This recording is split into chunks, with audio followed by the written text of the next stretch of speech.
time you walk through the older part of your city, stop at one of those iron sidewalk grates and just look down. You've probably stepped over 1,000 of them. They're usually filled with cigarette butts or dried leaves, but if you catch the light right, you'll see it. A window. Not a small utilitarian basement slit, but a real window. Maybe it has an ornate, hand-carved stone arch. Maybe there's a decorative sill made of granite.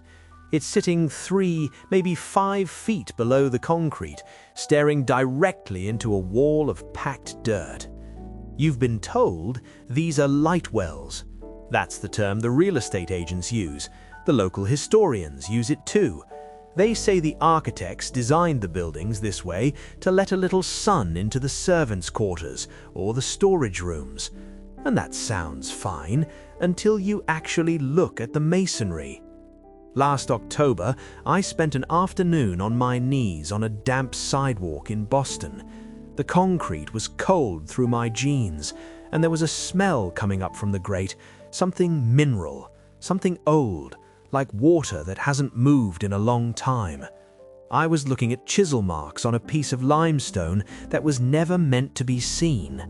2 people stopped to ask if I'd dropped my keys.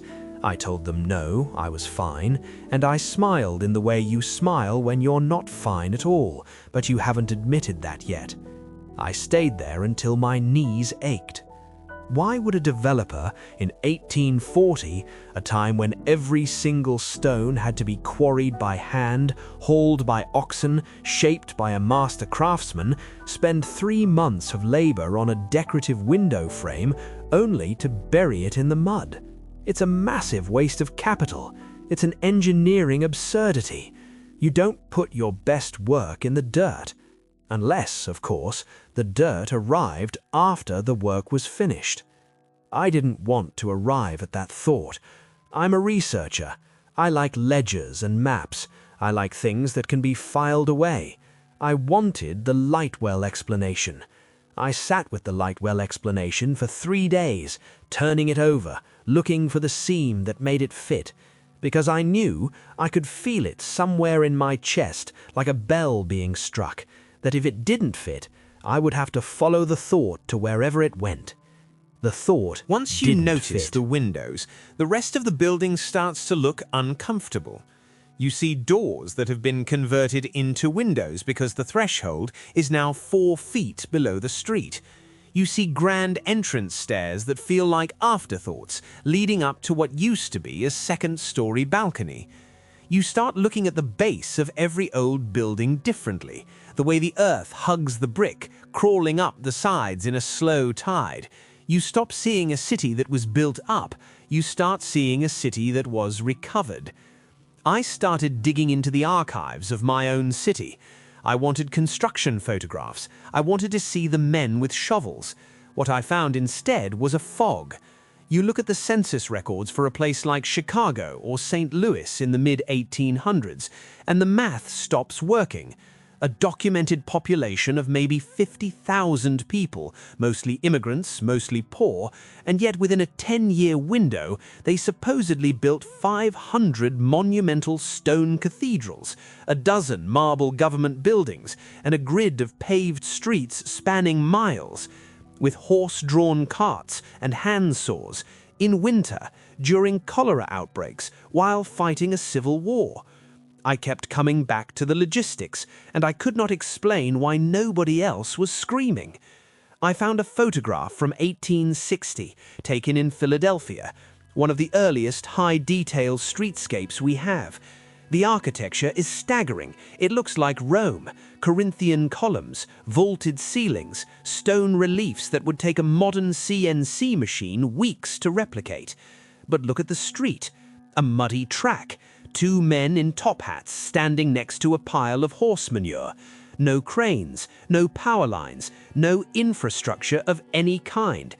Just these impossible, ancient-looking palaces sitting in a sea of filth. And the windows, always the windows, half submerged, patient.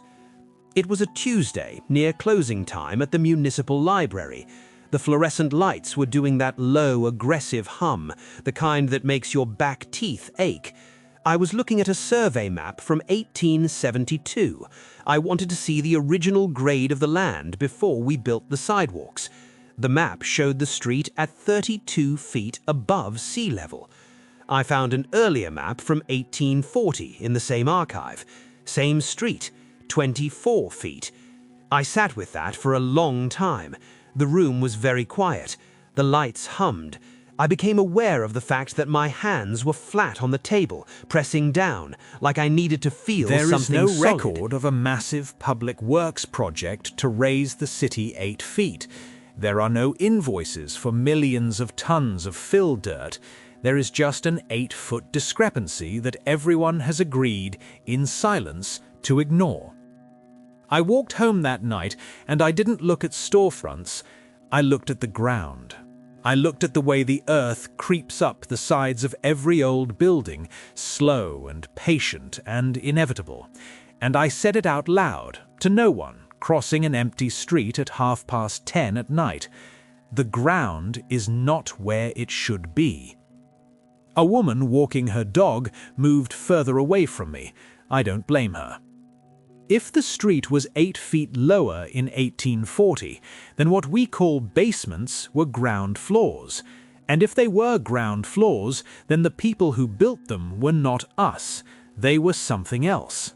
They were authors of a world we only moved into after the lights went out. We are inheritors, not authors. I didn't sleep well that week.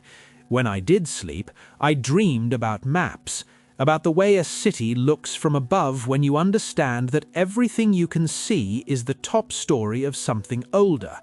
I'd wake up at 3 a.m. and lie still in the dark and think about the windows, about what it means that they're still there, perfectly carved, down in the dirt, waiting. I began looking for the event. You didn't ask where the cities came from. Neither did I, not for most of my life.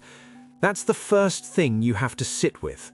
The history was placed in front of us, and we accepted it, because the alternative, the obvious alternative, the one you arrive at when you simply follow the logistics, requires you to admit that the ground you are standing on is not original ground, that the world you were born into is a second draft.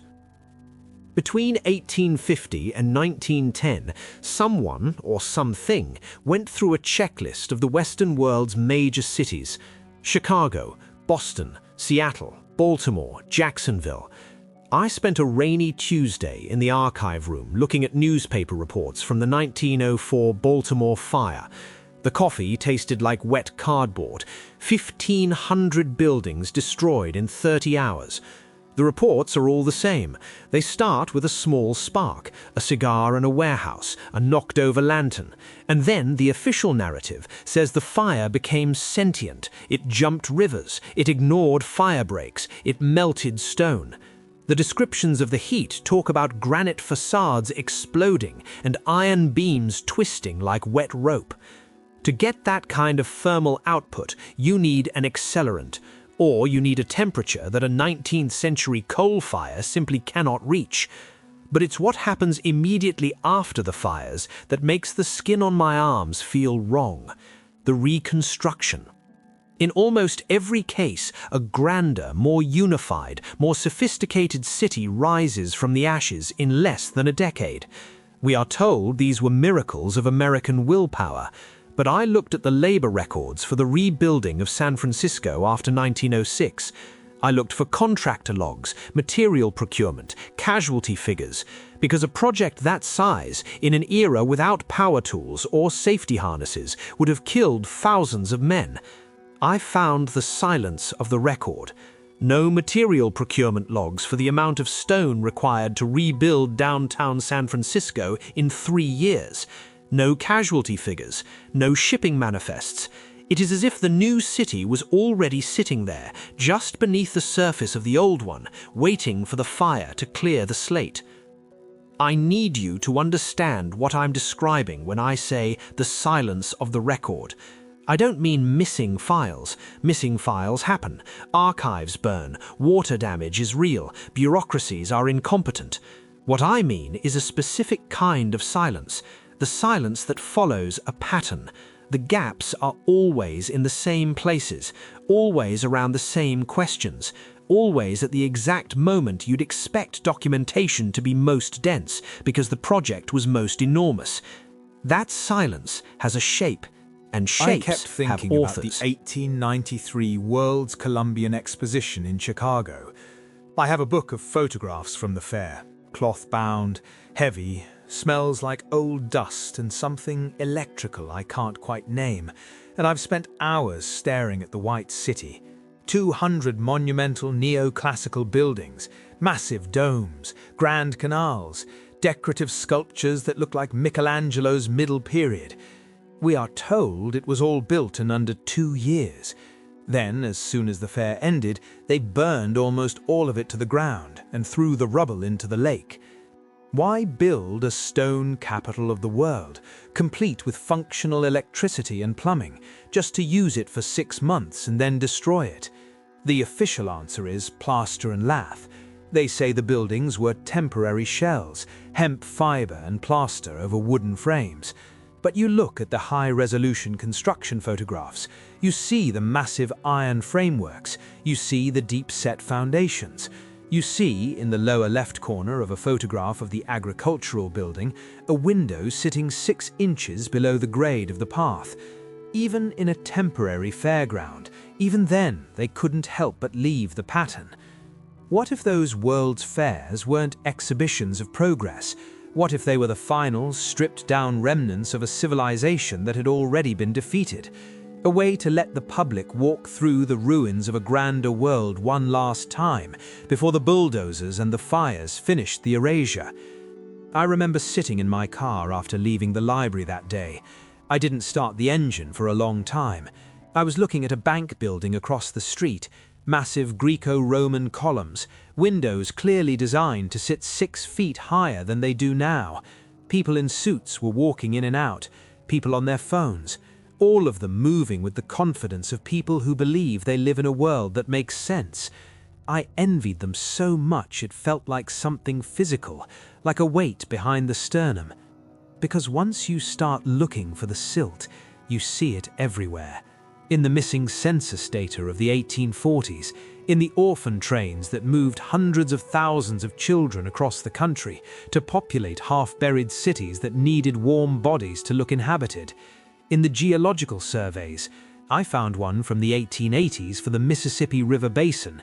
It mentions something called siltation events, not floods of water, movements of liquefied sediment, not over centuries, over weeks. The ground is not where it should be. If a large-scale inundation, a mud flood for want of a better term, hit the northern hemisphere sometime in the mid-18th century, it would explain everything. It would explain the razing of Chicago. It would explain why the settlers who arrived in places like St. Louis and Cincinnati found already built stone cities that they simply claimed as their own, constructed a few wooden shacks around them, and called it founding. I know how this sounds. I know exactly how this sounds. I spent 2 weeks after reaching this conclusion trying to dismantle it. I looked for alternative explanations with the specific, urgent desperation of someone who wants to be wrong. Because being wrong means you can go back. Being wrong means the street is where they said it was. Being wrong means the man in the hurry stepping over the iron grate is walking on solid, honest, original ground. He isn't. And here is the part I cannot stop thinking about. The part that has changed the texture of ordinary things for me in a way I don't know how to undo. The fires weren't tragedies. They were an editorial pass, a way of erasing the parts of the old world that didn't fit the story we were being told to believe.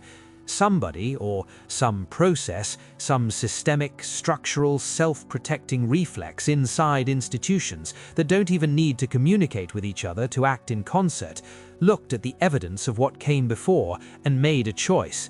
Move on. Fill it with concrete. I want to tell Don't you look about at the the windows. cartography, because the maps are where I stopped sleeping. Not metaphorically. I mean, I would lie in bed and look at the ceiling and feel the specific physical sensation of a thought that won't let you rest, like a splinter you can't see but can feel every time you put weight on your foot. It started in the late 1700s. I began looking at cartography from before what scholars call the standardization era, before the great 19th century projects that unified geography into the maps we recognize today. And that's where I first saw the name. Not a kingdom, not a myth, not a conspiracy forum invention, just a geographic reality printed without ceremony in a dozen different atlases from the 1600s and 1700s, sitting there between Russia and China like it had always been there. Because it had. Tartaria. It was just a place, a massive, technologically sophisticated, interconnected civilization spanning the Eurasian continent and, in some maps, stretching across the Pacific into the Americas. A civilization whose architecture matches with unnerving precision the buried buildings we keep finding under our cities. A civilization that used a different kind of energy, or so the suppressed engineering literature suggests. Something to do with resonance, with atmospheric conduction, with those strange towers and domes and copper-capped steeples that appear on every major 19th century building and that we now call decorative. And then the records stop. Not gradually, not through the ordinary attrition of history, the way civilizations usually fade, through economic decline, through slow absorption, through the creeping replacement of one culture by another. The records stop the way a conversation stops when someone walks into the room. They stop at once. The name vanishes from the maps between one edition and the next. The cities are founded by settlers with horse-drawn carts who somehow know exactly where to dig to find the plumbing. And the great institutional projects of the 19th century, the universities, the encyclopedias, the museums, the archives, are all organized with a consistency that feels like coordination, even if it wasn't, around a history that begins after the silence. I want to be careful here. I want to be precise. I am not telling you there is a group of men in a dark room deciding what you are allowed to know. That version of this is too clean, too cinematic, too easy to dismiss. The reality is colder. The reality is that institutions don't need to coordinate to act in concert. They only need to share the same incentive. And the incentive is simple. The alternative If the history is before the silence is real, if Tartaria was real, if the mud flood was real, if the buried cities are the first floors of a civilization we dispossessed without knowing it, then everything downstream of that is unstable. The legal frameworks, the national myths, the land titles, the story we tell ourselves about what we built and what we earned and what we are, all of it resting on a foundation that isn't original, all of it sitting on top of someone else's windows. An institution that confronts that cannot function, so it doesn't confront it, not through conspiracy, through a kind of collective, structural, self-preserving flinch. The permits get revoked, the reclassifications get applied, the papers get filed in the wrong order in the wrong cabinet in a room that floods every decade. Nobody had to tell the Philadelphia contractor to fill the vaulted ceiling with concrete. He already knew the answer before he asked the question. Fill it with concrete, move on. I found a photograph of a street in St. Petersburg from 1860, then New York, then Boston, then Buenos Aires. I've been collecting them. Empty streets, monumental buildings, a lone figure or two standing very still, looking at the camera with an expression I kept trying to name, and finally did at 2 a.m. on a Wednesday, sitting on the floor of my apartment with the photographs around Anachimet around me like a circle. They looked like caretakers. They looked like people maintaining a place for someone who hasn't arrived yet. We are the ones who arrived. The early exposure time explanation doesn't account for the stillness of the laundry. The shadows are sharp. The camera was fast enough. The streets were simply empty, populated by a handful of people whose job, whose entire purpose in those early decades of founded cities seems to have been to stand in front of the buildings and establish provenance, to create in the photographic record the fiction of continuity. We built this. We have always been here. This is the ground. I'm sitting at my desk. It is nearly 3 in the morning, which seems to be the hour when this kind of thinking reaches its conclusions. The lamp is doing something strange. There's a quality to the light that feels thin, like it isn't quite filling the corners of the room. I've been in this research for 6 months. I know what I looked like at the beginning. I was someone who wanted to file things away. I don't know how to file this. Because the horror, and I use that word precisely, I mean the specific sensation of reality becoming unreliable, is not that they lied to us. The horror is what the lie implies about now, not about the 1840s, not about the fires, not about Tartaria, about the street outside my window, right now, tonight, where everything looks ordinary and permanent and exactly where it's supposed to be. If it happened once, if a civilization of that scale and sophistication could be buried in a generation, its cities reassigned, its name removed from the maps, its windows pressed down into the mud until someone with better tools and fewer questions built a new street over the top of them, then it can happen again. It is not a historical event, The it is a capability. 432 tons of silt arrived on a Tuesday. By Friday, the survivors were already calling the top of the ruins the ground. By the following century, their inheritors had forgotten there was ever another ground beneath it. By the century after that, a man in a hurry stepped over an iron grate and never looked down, because why would he? Because the street has always been at this level, because this is simply where streets are. You are that man. So was I until October. So were all of us. I went back to that sidewalk grate in Boston last week. I didn't kneel this time. I stood, and I watched the people walk past, and I thought about what it would mean to tell them. To stop the man in the hurry and say, 3 feet below your left shoe, there is a hand-carved limestone arch. The person who made it died not knowing their work would be buried. The city they lived in was erased so completely that we have been standing on its roof for 2 centuries without knowing it was a roof. The man would walk around me. He would keep moving. He would not look down. Because this is the final mechanism of the suppression, the most elegant and the most terrible. It doesn't require enforcement. It doesn't require coordination or threat or the active will of any institution. It only requires the ordinary human preference for solid ground, the ordinary, daily, completely understandable choice to keep moving, to keep your eyes on the horizon, to let the grate be a grate, and the window be a light well, and the 8-foot discrepancy be a cartographic error, and the silence of the record be nothing more than the ordinary incompetence of ordinary bureaucracies. We do it ourselves, every day. Every time we step over a grate and don't look down, we vote for the current version of the ground.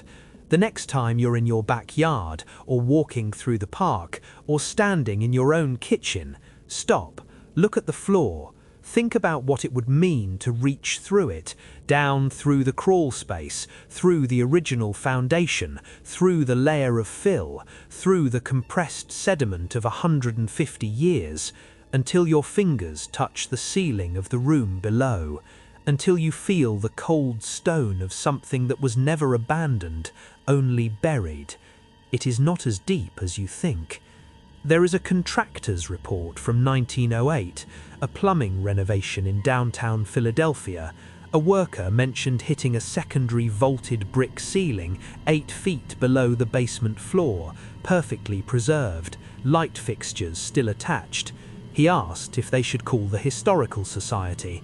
His supervisor's handwritten note in the margin said, "Fill it with concrete, move on."